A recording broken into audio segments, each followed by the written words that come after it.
Muito bom dia, pessoal, tudo bem? Tá começando mais um Papo das 9, direto do meu cafofo, aqui em Laranjeiras, no Rio de Janeiro. Um dia nublado, estamos pegando uma temporada de chuva, eu não reclamo.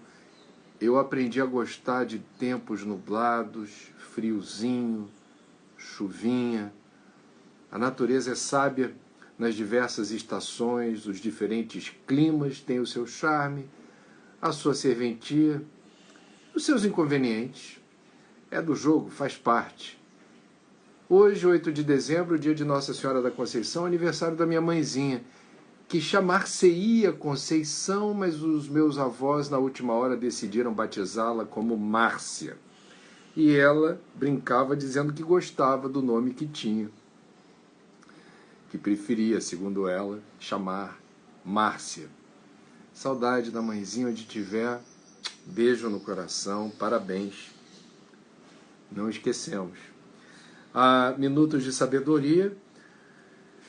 Abri agora há pouco na mensagem 224, que diz o seguinte: cultive a verdade em todos os momentos de sua vida, e a verdade o levará triunfalmente ao progresso. Seja verdadeiro em todos os pensamentos, ações e emoções, e nada lhe ocorrerá de mal. Deixe que a divindade se manifeste por seu intermédio e procure ouvir a voz silenciosa que lhe fala do fundo do seu coração por meio da sua consciência. Obedeça aos conselhos que ela lhe der. Aquela história, é uma opção de vida você mentir para si mesmo, você adotar um personagem que vai simular uma outra pessoa que não é você perante outros, você fingir que não é, fazer escolhas que você de coração não faria, assumir posturas que lhe violentam intimamente, mas que por conveniência você acha que vale a pena. Isso é de cada um. Mas a vida cobra um preço caro quando a gente se permite esse gênero de violência, porque é uma violência você ser quem você não é, você adotar uma persona que não é aquela que corresponda à realidade do seu ser. Então, por mais embaraçoso, por mais complicado, por mais difícil que seja, dizer a verdade, a gente precisa se acostumar a entender que este é o único caminho possível para quem leva a sério um projeto espiritual. É a gente procurar ser coerente em relação ao que a gente sabe ser o certo. É a gente ter ética. Ética é aquilo que você faz quando ninguém está vendo ou testemunhando, porque você naturalmente faz aquilo por saber que aquilo é o certo a ser feito. Você não faz para os outros verem, né? E uma situação boba. Declaração do imposto de renda, uma pessoa que tem alguma noção de contabilidade descobre caminhos para burlar a receita e enganar o leão. Ela pode até fazer isso. Agora, quando ela, sabendo os truques para burlar a receita, ainda assim diz: vou fazer a minha declaração do imposto de renda nos termos que a Receita orienta. Por quê? Porque isso é o certo. Ponto. E a minha consciência vai estar tranquila, esse leão nunca vai morder a mim, porque eu estou fazendo a coisa certa. Então, claro que há situações difíceis onde a gente falar o que Pastorino diz ser a expressão da sua consciência, a verdade, vai implicar em coragem, né? Coragem para você dizer o que precisa ser dito, fazer o que precisa ser feito. Mas, se precisa ser dito e se precisa ser feito, resolvido está. A gente, né? Tem um ditado brasileiro delicioso que diz assim: a rapadura é doce, mas é dura. Então, não tem almoço grátis. A gente precisa fazer o que é certo. Ah, André, mas o que é certo? Isso é tão subjetivo? Pastorino vai lá e diz: procure ouvir a voz silenciosa que lhe fala do fundo do seu coração por meio da sua consciência. Obedeça aos conselhos que ela lhe der. A consciência é o juízo final, é o tribunal da consciência. Ela sabe sempre o que precisa ser feito. Quando a gente erra, ela mordisca, incomoda, se manifesta. Quando a gente acerta, ela nos recompensa com uma sensação de leveza, bem-estar, conforto. Aprender a ouvir a consciência é o exercício de uma vida. E que a gente precisa entender a importância desse exercício. Com a consciência, estamos bem acompanhados. Quando a gente prefere esse caminho sinuoso, escorregadio, do jeitinho, da pegadinha, da mentira, da malícia, né? Quando a gente fica propenso a achar que a melhor forma de viver é adotando esse estilo, eu diria, eticamente controverso, é o livre-arbítrio. Você é senhor do seu destino, ou senhora do seu destino.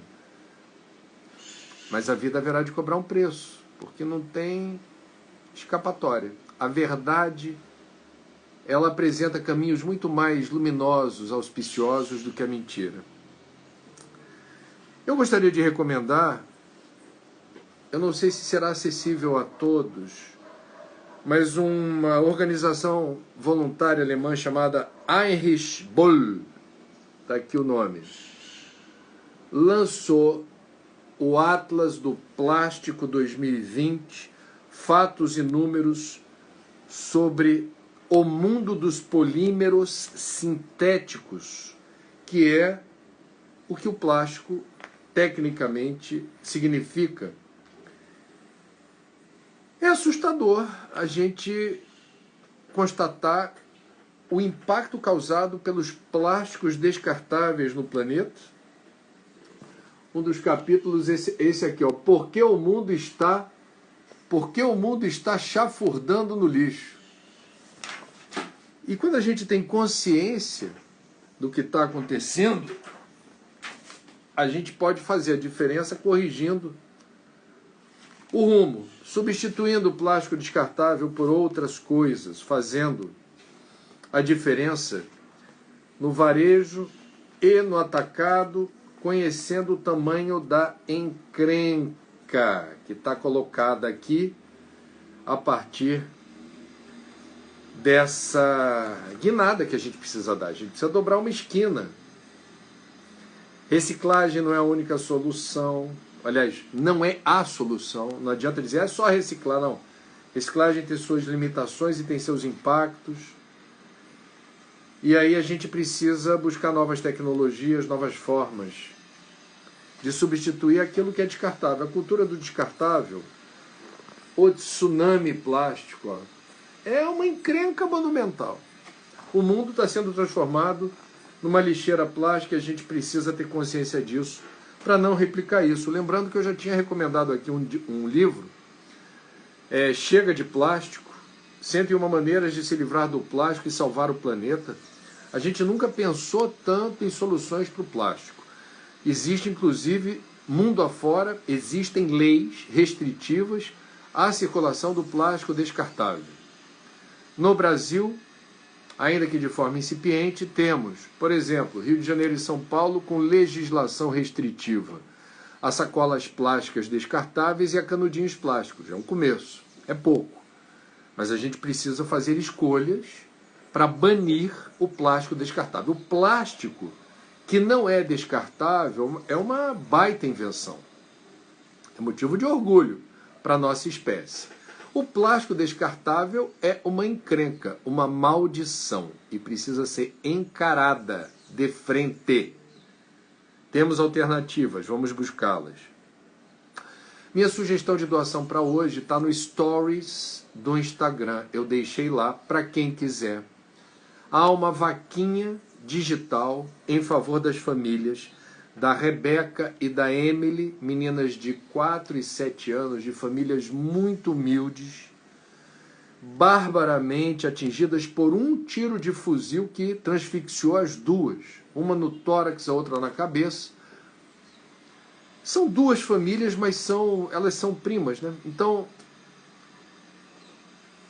essas famílias estão destroçadas, como vocês imaginam, e elas assumiram uma denúncia contra policiais. Você imagina o que é em qualquer lugar do mundo, especialmente no Rio de Janeiro, você denunciar policiais que dizem que não dispararam nenhum tiro. E essas famílias estão dizendo, foi a polícia. Essas famílias precisam de ajuda. A vaquinha é para, inclusive, ajudar elas a mudarem de endereço. Porque a situação não está fácil, não. Eu estou recomendando que vocês, se quiserem, apoiem, porque tem gente que eu confio engajada nessa campanha.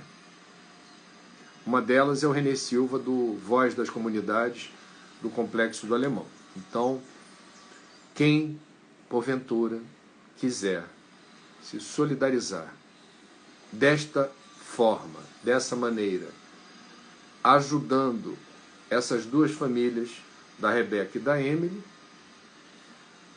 no Stories no Instagram, eu compartilhei, agora há pouco, os dados da campanha. Tá bom? Vamos às notícias, porque tem muitas. Hoje, terça-feira, 8 de dezembro, dia de Nossa Senhora da Conceição, começou no Reino Unido a vacinação contra a Covid. Olha que notícia espetacular, que inveja boa dos ingleses. A BBC aqui do Brasil fez uma entrevista com uma brasileira que vive e trabalha na Inglaterra. E ela dizendo assim, eu estou com uma pena do Brasil. Não precisava esculachar, né? O fato é que a humanidade hoje marca um gol. É a primeira vacina avalizada depois das 3 fases de teste. Porque na China e na Rússia, as vacinações já começaram sem que tenham sido respeitadas todas as fases de testagem. Faltava a fase 3. A vacina que está sendo aplicada é da Pfizer, né? No Reino Unido, passou por todos os testes, é absolutamente segura, eficaz e tem qualidade. Ponto. Para os britânicos. Ponto para eles. Ai, que inveja boa. Enquanto isso, neste pedacinho do mundo, trapalhadas continuam acontecendo. Ontem o governador de São Paulo, com pompa e circunstância, lançou o calendário de vacinações em São Paulo contra a Covid. Começa dia 25 de janeiro a aplicação da Coronavac. Só tem um probleminha. O governador prometeu que não pode cumprir.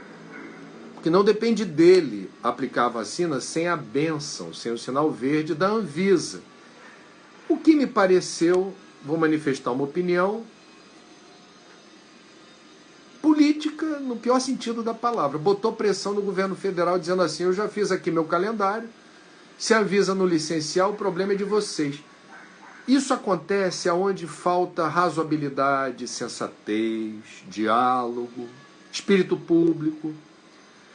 Porque botou pressão, falou assim, o que é o certo? Eu vou anunciar meu calendário já sabendo de antemão quando a vacina estará disponível. Quando você anuncia um calendário sem saber se a vacina estará licenciada e disponível, você está fazendo política. Eu, sinceramente, estranhei essa performance. Como estranhei também ontem, em Brasília, o presidente Jair Bolsonaro e a primeira-dama Michele, com pompa e circunstância, anunciaram as vitrines para visitação que vão proteger as roupas usadas pelo presidente e pela primeira-dama no dia da posse. Ou seja, no dia em que 177 mil brasileiros oficialmente foram declarados mortos pela Covid, em Brasília, tínhamos uma cerimônia para inaugurar um mini museu, exibindo os trajes usados pelo presidente e pela primeira-dama. Assim, me lembrou um pouco Maria Antonieta, antes da Revolução Francesa, sem ter muito conhecimento do que estava acontecendo no andar de baixo. Quando reportaram a ela que faltava pão, ironicamente disse: se não tem pão, dê brioche. Aliás, essa frase, os historiadores dizem que nunca foi proferida por Maria Antonieta. Eu estou reproduzindo porque todo mundo lembra de Maria Antonieta por causa dessa frase, mas não há evidências históricas de que ela tenha sido proferida. O Bernardo Melo Franco, do Globo, compara o presidente Jair Bolsonaro hoje, na crônica dele, a Odorico Paraguaçu. Pela esquisitice de você num dia triste para o Brasil, 177 mil mortos pela Covid, o governo pressionado para ter trabalho de negociação com laboratórios, não temos sequer seringas disponíveis para fazer vacinação em massa. Ontem o governo Bolsonaro acusou o golpe, o presidente disse que vai promover vacinação em massa, de graça, assim que possível. Sentiu o golpe. A sociedade está perplexa, o mundo já está começando a vacinar. O mundo já está começando a vacinar. A gente precisa de trabalho. Menos redes sociais, postando, lacrando, mais trabalho. Arregaça a manga, trabalha. Escolhe pessoas que sejam da área. Elas não precisam perguntar para ninguém o que fazer. Elas não precisam beijar a mão de terceiros. São pessoas, por exemplo, da área da saúde que dominam esse ofício. O Ministério da Saúde hoje não tem pessoas que sejam do ofício, razão pela qual estamos com testagem contra a Covid, 7 milhões de kits encalhados em Guarulhos, numa instalação federal. Não temos seringas disponíveis para enfrentar uma vacinação em massa. Optamos por só ter parceria com um grande laboratório e ficamos um pouco no escuro, porque todos os países estão fazendo contratos com vários laboratórios. Por quê? Porque a meta é vacinar o mais rapidamente possível a população inteira com vacinas consideradas seguras, eficazes e com qualidade. E dane-se se uma é chinesa, a outra é russa, a outra é alemã, a outra, sei lá eu, é americana. Se é eficaz, se tem qualidade e se é segura, todos temos o direito, porque eu faço questão, é uma exigência de qualquer cidadão que perceba a gravidade da Covid. Queremos um governo que possibilite a vacinação em massa no menor intervalo de tempo possível. Em todo o mundo essa cobrança existe. Aqui não é diferente. Fosse quem fosse o presidente, estaria nesse momento pressionado por mais de 210 milhões de pessoas dizendo: cadê minha vacina?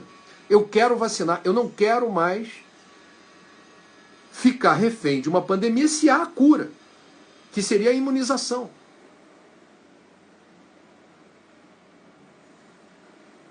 Amanhã, gente, só abrindo parênteses, 11 horas da manhã teremos uma live com o Dr. Stefan Usvari, craque em epidemias, pandemias, vírus, e vai falar com a gente também sobre vacinação. Já recomendei o livro dele, vou lembrar o livro dele amanhã também. O Drauzio Varela, na capa, diz assim: este é um daqueles livros que a gente começa e não consegue parar de ler. História das epidemias. É com este senhor que eu vou conversar amanhã. Se você está com dúvidas sobre vacina, sobre protocolos de vacinação, sobre festas de fim de ano, devo ou não devo fazer a minha festa em família, como é que eu fico? 11 horas da manhã, amanhã, quarta-feira, vamos esclarecer todas as dúvidas sobre isso aqui. Bom, ontem no Jornal Nacional, eu estou fazendo essa semana as férias do Bonner, a Ana Luísa está substituindo a Renata, Teve uma matéria do meu amigo Fabiano Vilela, lá do Pará, que me cortou o coração. Eu estou chocado e vou compartilhar assim que possível no Instagram. Uma reportagem devastadora, mas a gente precisa conhecer essa realidade.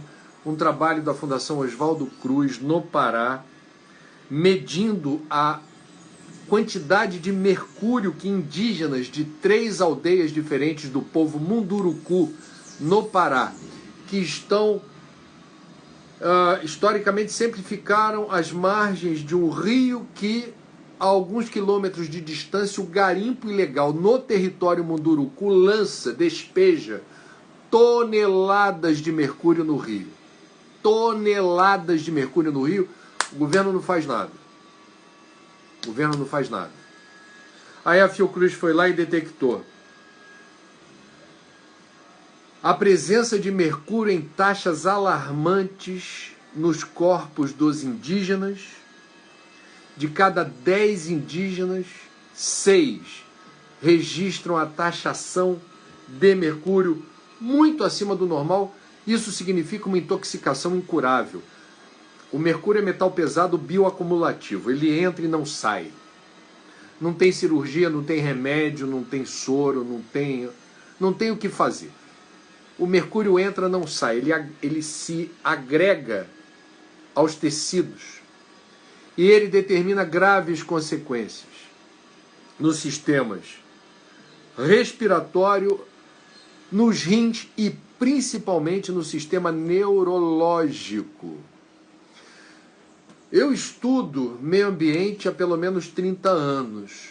Quem quiser saber qual é a origem dramática da constatação, a descoberta de por que o mercúrio é tão devastador à saúde humana, isso tem origem no Japão, na Baía de Minamata.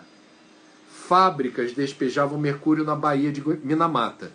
E aí os japoneses começaram a achar graça nos animais, principalmente gatos, que ficavam com o corpo trêmulo, pareciam estar dançando. O japonês achava graça porque, não entendendo o que era aquilo, achava que o gato estava dançando. Depois esse efeito colateral, que já era um sistema nervoso completamente debilitado, atingido diretamente pelo metal pesado do mercúrio, começou a acometer seres humanos. A população de Minamata, que usava aquela água de várias maneiras, percebeu a encrenca que é a ingestão de mercúrio. E detectou-se que a causa era o mercúrio. E o mercúrio se transformou numa substância extremamente nociva à saúde e ao meio ambiente. Os pesquisadores da Fiocruz, de todos os peixes recolhidos para análise nesse rio do povo Munduruku, onde há garimpo ilegal, 100% dos peixes tinham amostras de mercúrio. O que significa, e o pesquisador da Fiocruz diz, eu fiquei preocupado porque eu já tive no Pará algumas vezes, ele falou, até em Belém você vai no mercadão lá, o Ver o Peso, e compra um peixe para comer, esse peixe muito provavelmente tem mercúrio. Como eu já comi peixe, toda vez que eu vou para o Pará eu como peixe, eu não estou comendo sempre, mas eu fiquei preocupado com os meus amigos paraenses. Cadê governo? Cadê o ministro do Meio Ambiente? Ministro, o que o senhor tem a dizer sobre isso? Por que o governo não expulsa os garimpeiros que são visíveis, mensuráveis? É fácil, eles estão lá, são milhares.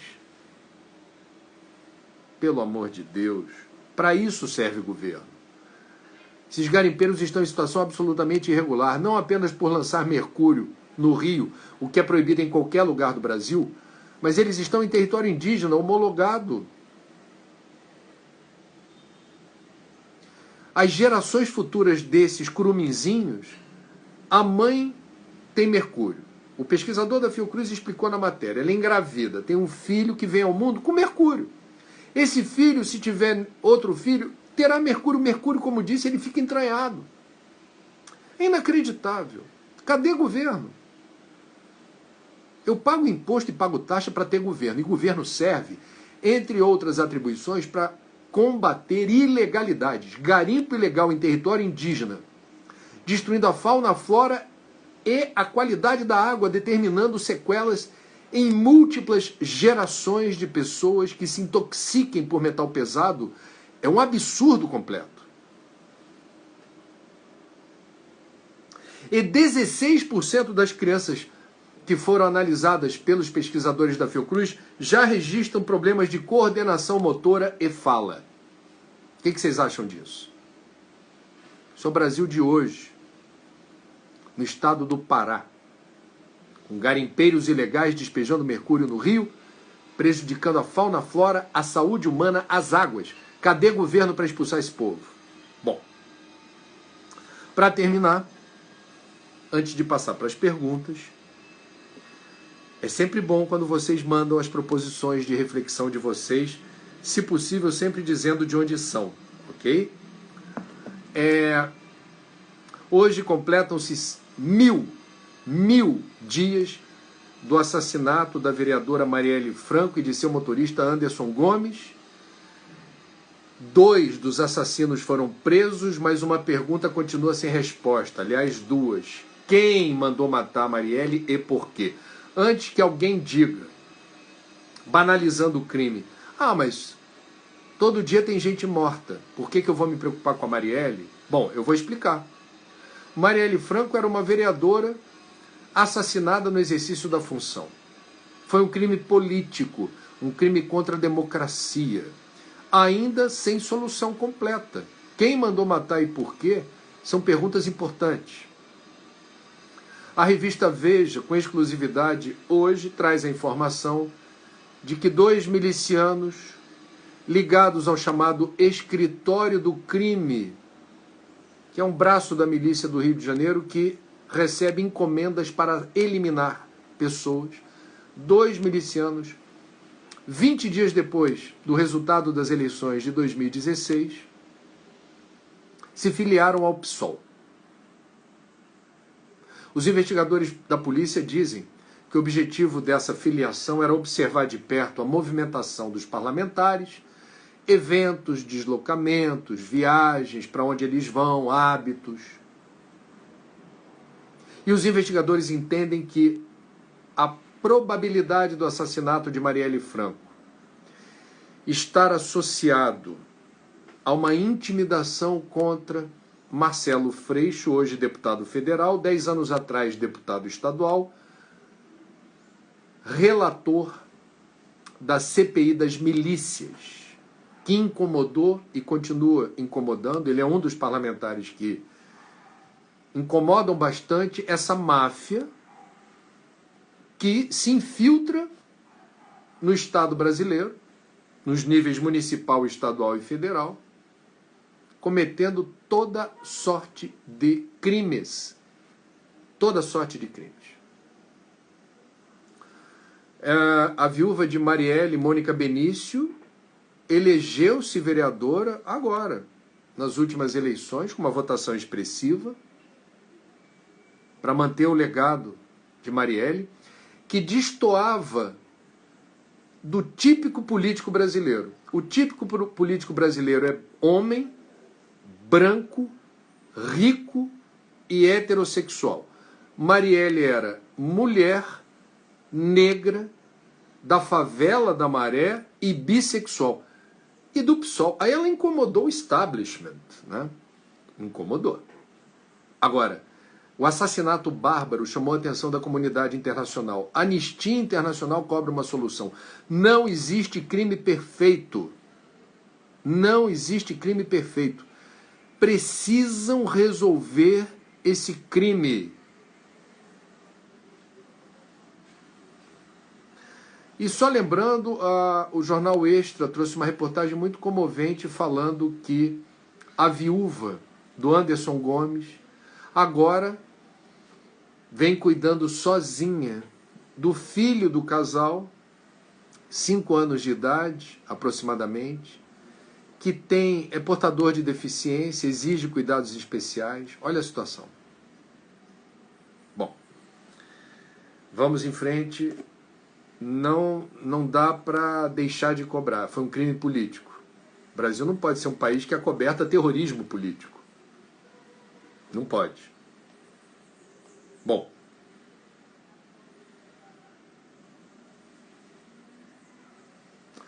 Vez por outra me chega essa pergunta aqui. A Filomena Melo, ela é de São João de Meriti, Baixada Fluminense. Ela pergunta assim: André, Como descartar chapas de exames radiológicos? Vou em Botafogo para fazer isso se preciso. Aonde descartar? Eu vou sugerir que você faça uma pesquisa. Coloque mesmo, faça pesquisa na internet e fala assim, chapas de raio-x, que eu acho que é o caso, né? Exames radiológicos, chapa de raio-x, o que fazer? É reciclável? Onde descartar? Faça essa pesquisa. Porque as soluções variam de acordo com as regiões. Há quem pegue isso para matéria-prima de obras de arte, por incrível que pareça. E em alguns lugares também existiriam tecnologias capazes de reprocessar esse material. Tá bom? Andréa Brum, companheira da Rádio MEC, da Praça da República. Tudo bem? Qual a sua opinião sobre estender a validade dos testes? Dá para confiar? Até onde eu li, dá para confiar, Andréa. Até onde eu li, dá. Porque essa questão do prazo de validade, eu me lembro de uma entrevista do Ziraldo ao Jô Soares, 11h30, no SBT. Olha, faz tempo que eu vi essa entrevista. E o Ziraldo, muito curioso, assim, muito... Como é que... Me falta a palavra. Assim, irônico, né? Ele gostava de criar polêmicas com certas questões. Ele dizia... Para certos produtos não se deve confiar no prazo de validade. E ele deu o exemplo do macarrão. Aí, segundo o Ziraldo, hein, pelo amor de Deus, não sou eu que estou assinando embaixo, não. Mas o Ziraldo dizia que macarrão, como todos os produtos alimentícios, tem que ter prazo de validade. Só que no caso do macarrão, o prazo de validade era muito maior, segundo o Ziraldo, do que o que aparecia assinalado na embalagem. Então, eu não vou dizer que é o caso do macarrão, mas eu de fato penso que o prazo de validade, e é certo que seja assim, ele é muito conservador. Ele procura, de alguma maneira, em parte dos produtos, ele procura assegurar que não haja nenhum risco do consumidor, seja um remédio, seja um alimento, seja o que for, corra riscos. Isso é correto. Eu não estou questionando o prazo de validade, não. Eu estou lembrando que o Ziraldo levantou uma baita polêmica dizendo que macarrão dura mais do que o macarrão dentro da embalagem, sem você ter ainda feito ele na água quente. Duraria mais do que a embalagem diz. Bom, seria um escândalo, né, Andréia, se essa extensão da validade do kit de testagem da Covid não fosse possível, né? Agora, sabe qual é a minha pergunta? Quanto custa para quase 7 milhões de testes abandonados num galpão do governo federal em Guarulhos, por invigilância, cochilo, incompetência gerencial, você vai ter que estender prazo de validade com o povo brasileiro precisando de testagem. Ele está precisando fazer teste o tempo todo. Esse teste não é barato, não. Não é de graça, não. Então, o Estado brasileiro, se já adquiriu e tem 7 milhões de kits aproximadamente, próximos do fim da validade, não, mas dá para prorrogar a validade. Quanto custa isso? É de graça? Tem garantia? Pois é. Aí começa uma discussão.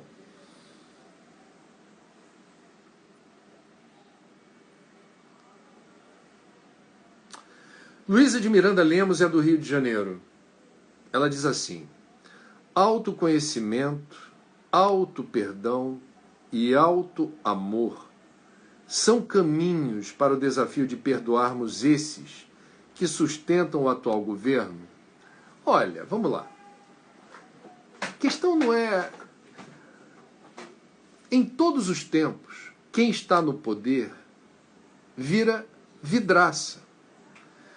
E quem está no andar de baixo, o povo, não é o direito, é o dever de cobrar e criticar. Todo político que escolhe uma carreira de servidor, porque o político é um servidor, ele escolhe servir. Eu não consigo ver política como carreira. Não, eu vou ser político para me aposentar. Não. Quem escolhe a política está escolhendo o quê? Representar interesses. que devem ser os mais legítimos, transparentes e honestos possíveis. Desculpem, vocês vão me chamar de tolo, mas eu estou compartilhando uma expectativa que eu tenho com os políticos em quem eu voto. Eu quero votar em alguém que me pareça sinceramente comprometido com a nobre função de servir. Para isso serve a política. Muito bem.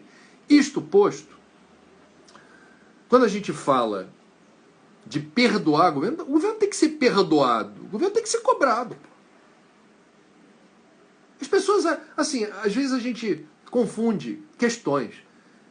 A gente não está falando de pessoas físicas. A gente está falando de pessoas jurídicas. É sempre bom a gente separar as coisas. Quem é prefeito, quem é governador, quem é presidente, se expõe e não tem como sair dessa exposição a cobranças diárias.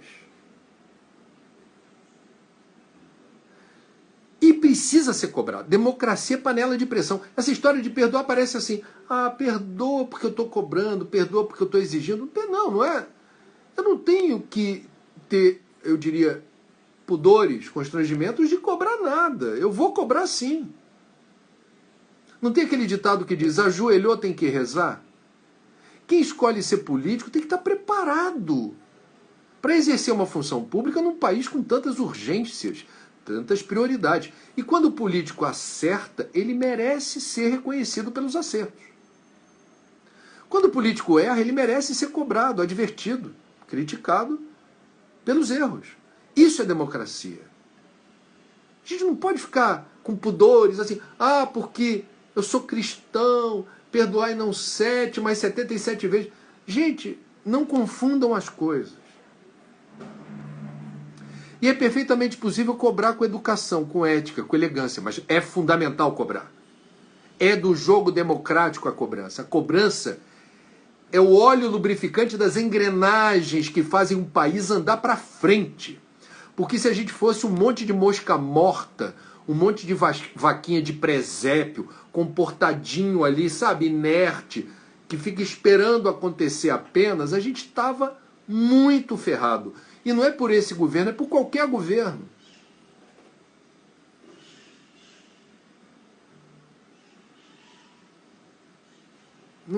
A gente não deveria, a meu ver, confundir os papéis. Uma coisa é a gente entender a dimensão pessoal. Todos somos humanos, falíveis, limitados. Todos somos imperfeitos. Ok. Alguns de nós escolhem ser político. Será cobrado porque quis, ninguém obrigou a pessoa a se candidatar a ocupar um cargo público e a prometer o que prometeu.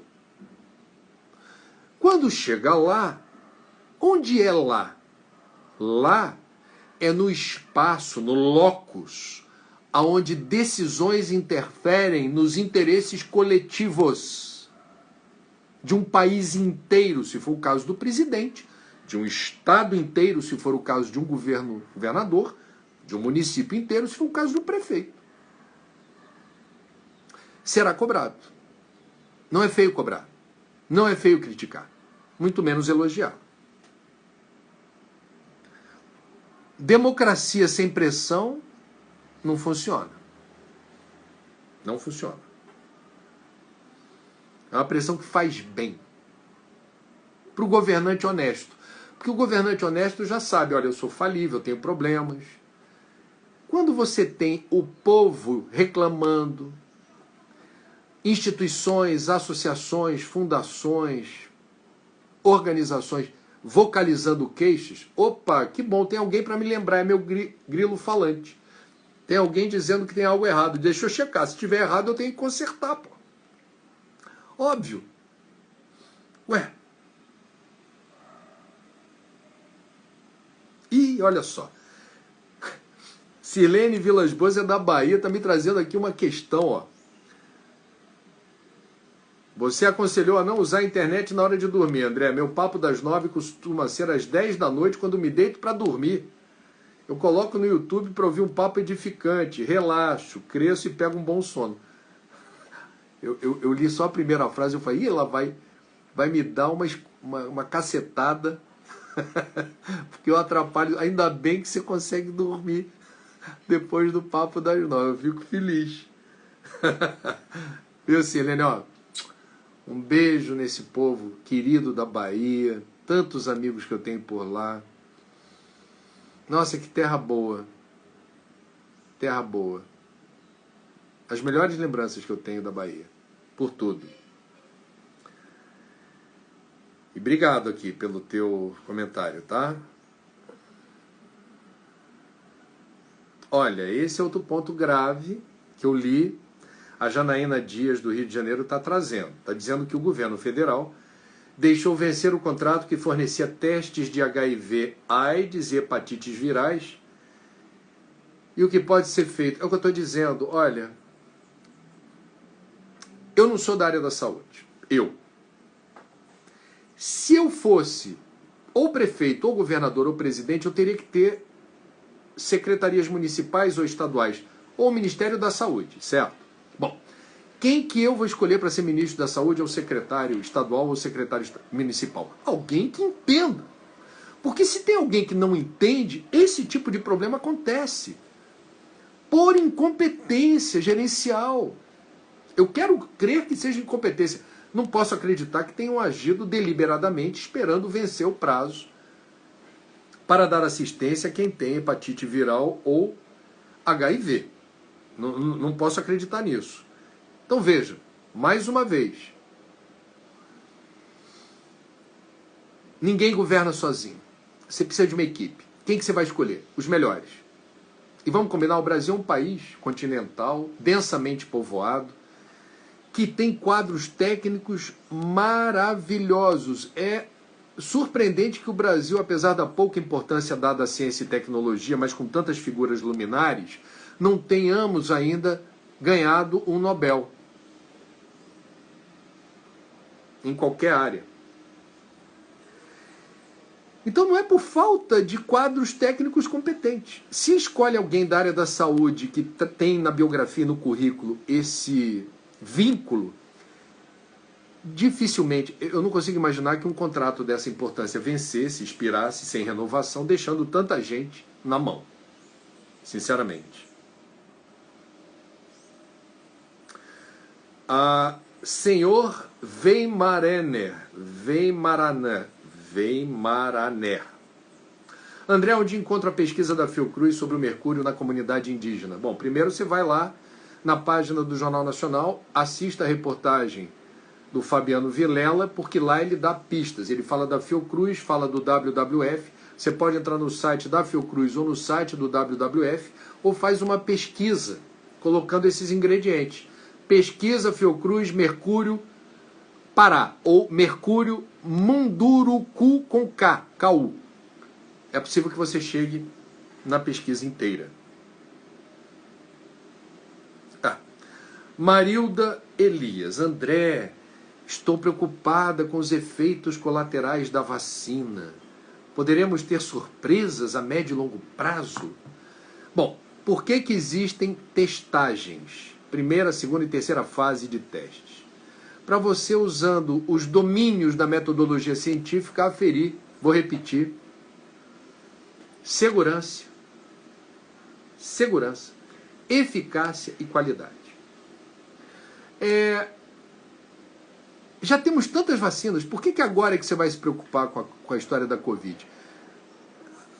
A história das vacinas revela o domínio de uma tecnologia que gera muito bem-estar para a humanidade. Eu vou colocar aqui, no território do desprezível, uma eventual parcela, e colocar isso como hipótese, não estou nem afirmando, que venha a ter algum efeito colateral um tanto desconfortável. Se você perguntar para mim, André, ainda assim você quer se vacinar? Eu vou falar no braço direito, no braço esquerdo, e como disse o Zeca Pagodinho na entrevista para o Fantástico, no derrière aqui, né, na parte do bumbum, na banda direita e na banda esquerda. Estamos falando de uma doença letal, de um vírus letal. A Covid mata, as pessoas estão morrendo asfixiadas. O ator Eduardo Galvão foi outra perda agora, recente. Ontem, Eduardo Galvão.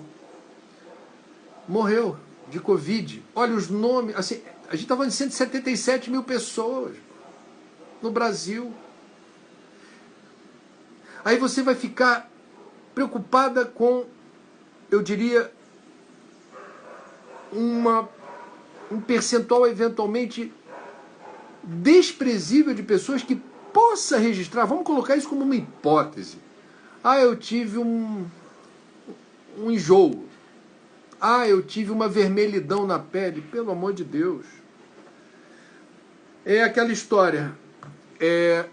A fake news planta vento e colhe tempestade.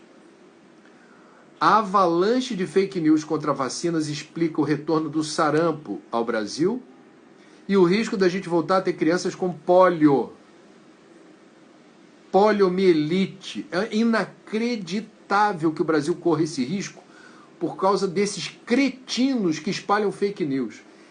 Eu, sinceramente, acho que a legislação deveria ser extremamente severa, mais severa do que é hoje, com quem propaga mentira nesse nível na internet, porque está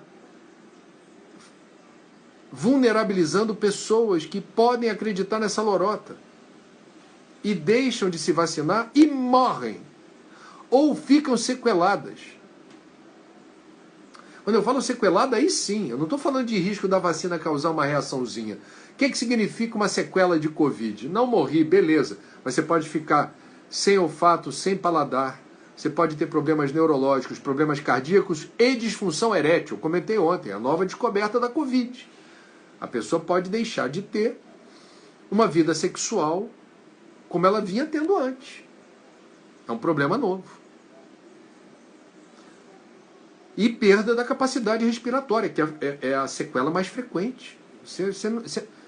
Você não ter capacidade respiratória plena significa você ficar enfraquecido. Você não tem vigor. Ar é tudo. Ar é energia, oxigenando células, mantendo você vivo. Quando você perde capacidade respiratória, a Covid faz isso. E dependendo das pessoas sequeladas, dependendo do gênero de sequela, essa possibilidade existe. Ou é muito difícil recuperar 100% que se perdeu de capacidade respiratória, ou isso pode se perpetuar na linha do tempo. Acir Porto, André, você sabe algo sobre a possibilidade de prorrogação do auxílio emergencial? Olha, até o momento que eu sei é que o governo não tem dinheiro para estender o auxílio. Aliás, o governo fez um pedido, né? Para quem desviou, quem não tinha as credenciais para pedir o auxílio emergencial, que devolvesse. Adivinha o que aconteceu? 5% apenas das pessoas que foram avisadas devolveram. O resto, vai ter que... O Pastorino estava falando no papo aqui, no início. Deixe que a divindade se manifeste por seu intermédio e procure ouvir a voz silenciosa que lhe fala do fundo do seu coração por meio da sua consciência. Obedeça aos conselhos que a consciência lhe der. Como é que está a consciência de quem tungou o auxílio emergencial sem precisar? Eu não quero rogar praga que é feio, mas você... Aqui não tem ninguém desse grupo nosso aqui, ninguém pegou auxílio emergencial sem necessidade. Mas faça chegar a quem você conheça que pegou, que isso é muito feio e que isso lhe custará a paz tão desejada no além-túmulo, porque será algo que a sua consciência jamais perdoará. Você se apossou de um recurso público que não lhe pertence e que faz falta em quem está na lona. Feio. Feio é uma palavra bem suave para a gente reportar esse descalabro. Luciane Lima Costa e Silva Pinto, isso é nome de embaixador, hein? Luciane Lima Costa e Silva Pinto. André, é errado a gente espírita se posicionar politicamente? Eu fui excluída do Movesp por ser contra o Bolsonaro. Olha, vamos deixar claro uma coisa. Eu não acho que a casa espírita deva ser um lugar onde a gente promova debates políticos partidários. Eu acho que você pode discutir princípios políticos, mas eu acho que quando você, no espaço da casa espírita, nos trabalhos executados na casa espírita, você se perde no labirinto dos partidarismos, das questões ideológicas, etc., há riscos para a vibração da casa, há riscos para a qualidade do trabalho mediúnico, há riscos para a integridade do grupo, porque eu sei que é difícil, mas a gente não deveria abrir espaço para dissensos, discussões, debates acalorados, litígios, dentro de uma instituição que faz o bem, não importa a quem. O que deve nortear o trabalho dentro da casa espírita é a abnegação de servir a quem quer que seja, independentemente do credo, da preferência política, da orientação sexual, do nível de renda ou do nível de escolaridade. Então, não dá para, ou não deveria haver espaço dentro da casa espírita para esse tipo de posicionamento político exacerbado. Mas sim a discussão de princípios humanistas, cristãos, em favor da igualdade, em favor da tolerância, em favor do respeito. Agora, não foi apenas na casa espírita. A polarização política das eleições de 2018, causou fraturas expostas em grupos familiares, grupos de amigos, grupos religiosos, ambientes de trabalho. Então veja, eu não acho que o político, que o espírita deva ser apolítico, não tenha posicionamento. Eu apenas acho que o espírita, ele precisa ser cuidadoso e criterioso para não misturar o seu lado de vínculo com uma instituição espírita com suas convicções. Por que frequentamos uma casa espírita? Se somos voluntários, frequentadores, médiuns, o que pretendemos naquele lugar? Fazer o bem, não importa quem. E tocamos a vida. Agora, quando a gente intoxica o ambiente espírita com debates estéreis, porque um vai querer convencer o outro vai querer convencer um. Quem ganha com isso? O obsessor, o encosto, as sombras, as trevas. Quem quer ver o pau comer. Quem quer ver o dissenso, o desentendimento, o conflito. Então, sejamos prudentes. Assim, o entendimento do Evangelho pressupõe uma ética, a ética cristã. A ética cristã é aquela que pressupõe o respeito, o acolhimento, a tolerância, o amor doação, o amor sacrifício, o amor renúncia. E você pode discutir princípios. Agora, com toda franqueza, não acho que o debate político partidário devesse ter lugar entre irmãos de fé que têm o direito de professar diferentes afinidades por correntes políticas de ocasião. As correntes políticas, quem hoje está do poder, amanhã não está mais. O poder é transitório, é passageiro. Aí você fratura o trabalho de uma casa, eventualmente é uma instituição longeva, que há décadas faz o bem, promove a caridade, realiza trabalhos de cura, de assistência, atendimento fraterno, desobsessão, estudo sistematizado. Aí você vai lá e quebra a espinha dorsal desse trabalho. Por quê? Porque estamos discutindo aqui questões de momento da política brasileira. Percebe o que eu digo? É apenas uma opinião. Você pode discordar e, por favor, não vamos discutir política aqui. Eu estou apenas manifestando uma opinião. Eu espero que seja útil para alguém.